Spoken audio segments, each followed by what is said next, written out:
శుభోదయం. నా పేరు వి మనిష. నేను కేపీ పాఠశాలలో చదువుతున్న విద్యార్థిని. నేను ఇప్పుడు చెప్పబోయేది ఉత్పలమాల.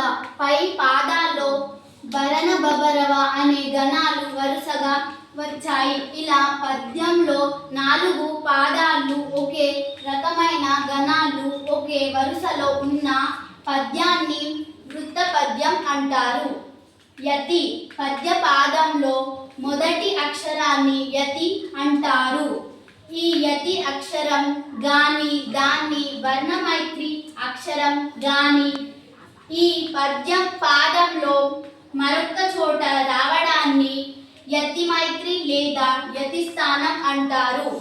పై పద్య పాదాల్లో 10వ అక్షరం యతి ప్రాస. పై పద్య పాదాల్లో 2వ అక్షరంగా 4 పాదాల్లోనూ క అనే అక్షరం వచ్చింది.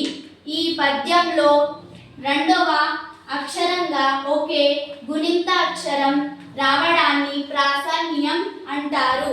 పై లక్షణాలు గల పద్యాన్ని ఉత్పలమాల పద్యం అంటారు. ఉత్పలమాల పద్యం లక్షణాలు: ఇది వృత్త పద్యం. ఈ పద్యంలో 4 పాదాలు ఉంటాయి. ప్రతి పాదంలో భరణ బబరవ అనే గణాలు ఉంటాయి. ప్రతి పదంలో 10వ అక్షరం యతి స్థానం ప్రాసాన్యం ఉంటుంది. ప్రతి పాదాల్లోనూ 20 అక్షరాలు ఉంటాయి. ధన్యవాదములు.